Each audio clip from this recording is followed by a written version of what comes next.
பாகிஸ்தான் ஆக்கிரமிப்பு காஷ்மீர் பகுதியில் பதற்றம். காரணம் என்ன? பாகிஸ்தான் ராணுவம் பலத்தை இழந்ததா? போராட்டக்காரர்களின் கையில் துப்பாக்கி. பார்க்கலாம் இந்த வீடியோவில்.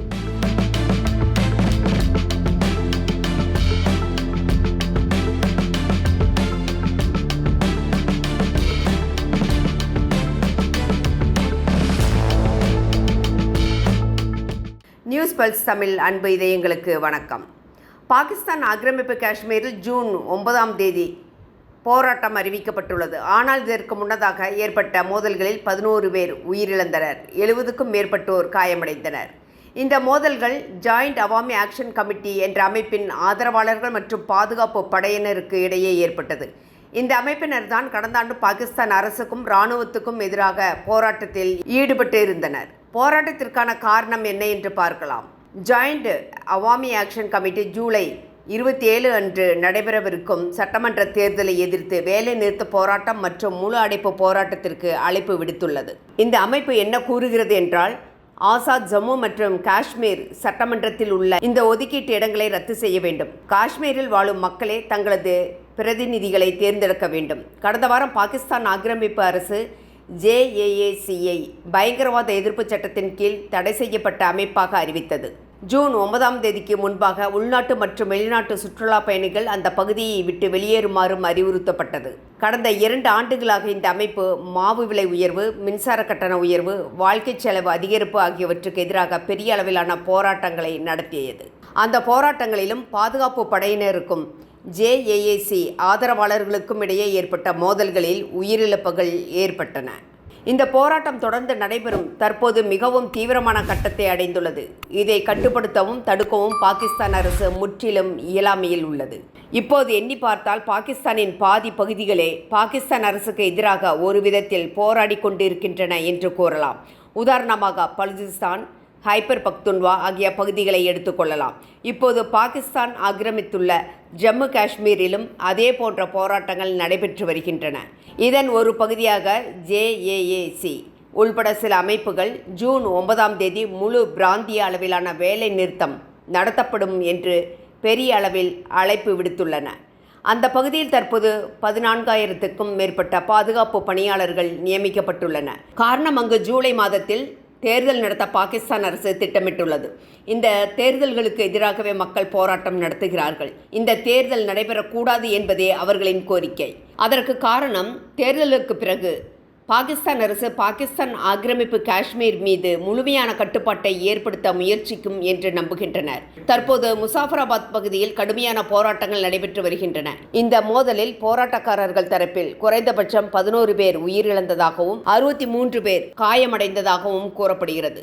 போராட்டங்களை ஒடுக்க பாகிஸ்தான் அரசு அடிக்கடி பலவந்த நடவடிக்கைகளை மேற்கொள்கிறது. அதன் விளைவாக போராட்டக்காரர்களும் சில சமயங்களில் பாதுகாப்பு படையினரும் உயிரிழப்பதாக கூறப்படுகிறது.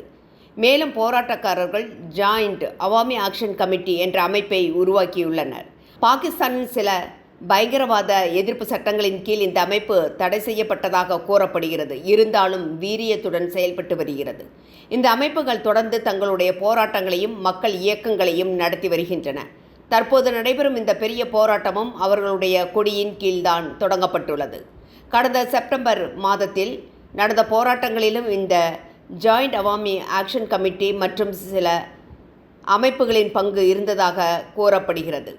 இவ்வமைப்புகளை தடை செய்தாலும், பயங்கரவாத அமைப்புகள் என்று அழைத்தாலும், அவை இன்னும் பாகிஸ்தான் ஆக்கிரமிப்பு ஜம்மு காஷ்மீரில் மக்களின் பிரச்சனைகளை முன்வைத்து போராட்டங்களை நடத்தி வருகின்றன. அங்குள்ள மக்களின் பிரச்சனைகளுக்கு ஆதரவாக இந்த அமைப்பு இருக்கிறது. இதனால் பாகிஸ்தான் அரசின் கட்டுப்பாடு அங்கு மிகவும் பலவீனமாக உள்ளது. மேலும் அங்குள்ள மக்கள் பாகிஸ்தான் அரசையோ அல்லது இராணுவத்தையோ விரும்புவதில்லை. பாகிஸ்தான் இராணுவம் அங்கு சென்றால் சிலர் கற்கள் எறிந்து எதிர்ப்பு தெரிவிக்கின்றனர். இராணுவத்தின் மீது நம்பிக்கை இழந்துள்ளனர். அங்குள்ள சிலர் இராணுவத்தை பாதுகாப்பு படையாக அல்லாமல் அச்சுறுத்தலாகவே பார்க்கிறார்கள். இந்தியாவில் இராணுவத்திற்கு அதிகளவில் மரியாதை வழங்கப்படுகிறது. ஆனால் பாகிஸ்தான் இராணுவம் தன் சொந்த நாட்டிலேயே அதிக வெறுப்பை எதிர்கொள்கிறது. பலுசிஸ்தானில் பிரிவினை கோரிக்கைகள் உள்ளன.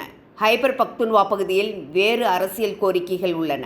அதேபோல பாகிஸ்தான் ஆக்கிரமிப்பு ஜம்மு காஷ்மீரிலும் பாகிஸ்தான் அரசுக்கு எதிரான சுதந்திர கோரிக்கைகள் எழுந்துள்ளன. இதன் காரணமாக அங்குள்ள அமைப்புகள் முழு பிராந்திய வேலை நிறுத்தத்திற்கு அழைப்பு விடுத்துள்ளன.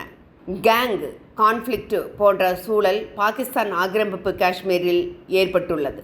போராட்டக்காரர்களின் கையில் துப்பாக்கி இருப்பதால் இராணுவம் அச்சமடைந்துள்ளது. துப்பாக்கிகள் மட்டுமில்லை, வெடிகுண்டுகள் மற்றும் பிற ஆயுதங்களும் இருப்பதாக காவல்துறை அச்சம் தெரிவித்துள்ளது. போராட்டக்காரர்களிடம் பாகிஸ்தான் இராணுவம் பயன்படுத்தும் அளவிற்கான ஆயுதங்கள் உள்ளன என்று காவல்துறை கூறுகிறது. இதுதான் அரசுக்கு தலைவலியாக தற்போது உருவெடுத்துள்ளது. ஆர்பிஜி தாக்குதல்கள், வெடிகுண்டுகள், ஐஇடிகள் போன்றவற்றை போராட்டக்காரர்கள் பயன்படுத்துவதால் இவர்களது போராட்டத்தை பயங்கரவாதம் என்று காவல்துறை கூறுகிறது. பாகிஸ்தான் இந்த பகுதியை பல ஆண்டுகளாக இந்தியாவுக்கு எதிரான பயங்கரவாத நடவடிக்கைகளுக்கான தளமாக பயன்படுத்தி வந்தது. குறிப்பாக முசாஃபராபாத் மற்றும் அதன் சுற்றுப்பகுதிகளில் பயிற்சி முகாம்கள் மற்றும் ஆயுத குழுக்கள் செயல்பட்டன. இதன் விளைவாக அந்த பகுதியில் பொருளாதார மற்றும் சமூக வளர்ச்சி பின்தங்கியுள்ளது. இயற்கை அழகு நிறைந்த பகுதி என்றாலும் வளர்ச்சி குறைவு, வறுமை, கல்வி பற்றாக்குறை, பெண்களின் உரிமைகள் தொடர்பான சவால்கள் மற்றும் சில குற்றச்செயல்கள் அதிகரித்துள்ளன. அங்குள்ள அமைப்புகளின் முக்கிய குற்றச்சாட்டு என்னவென்றால், பாகிஸ்தான் அரசு வாக்குறுதி அளித்த தன்னாட்சியை வழங்கவில்லை என்பதாகும்.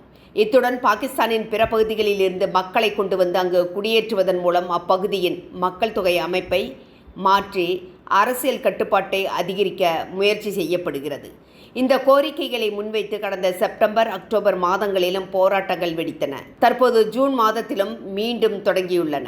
இந்த மோதல்களில் நூற்றுக்கணக்கானவர்கள் உயிரிழந்ததாகவும் ஆயிரக்கணக்கானோர் காயமடைந்ததாகவும் கூறப்படுகிறது. ஆனால் அதிகாரப்பூர்வ எண்ணிக்கைகள் குறைவாகவே வெளியிடப்படுகின்றன. தற்போதைய போராட்டத்தின் முக்கிய கோரிக்கை சட்டமன்றத்தில் ஒதுக்கப்பட்டுள்ள 12 இடங்களை ரத்து செய்ய வேண்டும். ஜூலை மாதத்தில் நடைபெறவுள்ள தேர்தல்களில் 1947க்கு பிறகு அங்கு குடியேறியதாக கருதப்படும் அகதிகளுக்காக 12 சட்டமன்ற இடங்கள் ஒதுக்கப்பட்டுள்ளன. அந்த 12 இடங்களே தேர்தல் முடிவுகளை பெரிதும் பாதிக்கின்றன என்று போராட்டக்காரர்கள் கருதுகின்றனர். இந்த ஒதுக்கீட்டின் மூலம் பாகிஸ்தானின் முக்கிய அரசியல் கட்சிகள், உதாரணமாக நவாஸ் ஷெரீப் தலைமையிலான கட்சி மற்றும் பூட்டோ குடும்பத்தின் கட்சி, அப்பகுதியின் அரசியலில் அதிக செல்வாக்கை பெறுகின்றன. இதனால் அப்பகுதியின் தன்னாட்சி குறைகிறது என்று ஜேஏஏசி உள்ளிட்ட அமைப்புகள் வாதிடுகின்றன. எனவே அந்த 12 ஒதுக்கீட்டு இடங்களையும் நீக்க வேண்டும் என்பதே அவர்களின் முக்கிய கோரிக்கையாக உள்ளது. இந்த கோரிக்கைகள் நிறைவேற்றப்படாவிட்டால் முழு பிராந்திய அளவிலான வேலைநிறுத்தம் தொடரும் என்றும், ஜூலை 27 தேர்தலுக்கான வேட்புமனுக்களை யாரும் தாக்கல் செய்ய மாட்டார்கள் என்றும் போராட்டக்காரர்கள் அறிவித்துள்ளனர். கடந்த கால தேர்தல்களிலும் வன்முறை சம்பவங்கள் நடந்தன. தற்போது 14,000க்கும் மேற்பட்ட பாதுகாப்பு பணியாளர்கள் அப்பகுதியில் பணியில் அமர்த்தப்பட்டுள்ளனர். தேர்தல் வேலைகள் துவங்கிய முதல் நாளிலிருந்தே பதற்றமான சூழல் நிகழ்ந்து வருகிறது. முசாஃபராபாத் உள்ளிட்ட பகுதிகளில் பாதுகாப்பு பலப்படுத்தப்பட்டுள்ளது. இணைய சேவைகளும் தற்காலிகமாக நிறுத்தப்பட்டுள்ளன.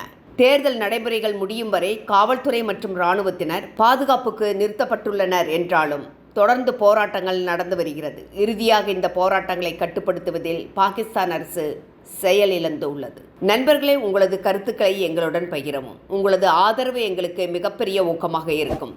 எங்களது யூடியூப் சேனலை சப்ஸ்கிரைப் செய்யவும், லைக் செய்யவும், ஷேர் செய்யவும். நன்றி.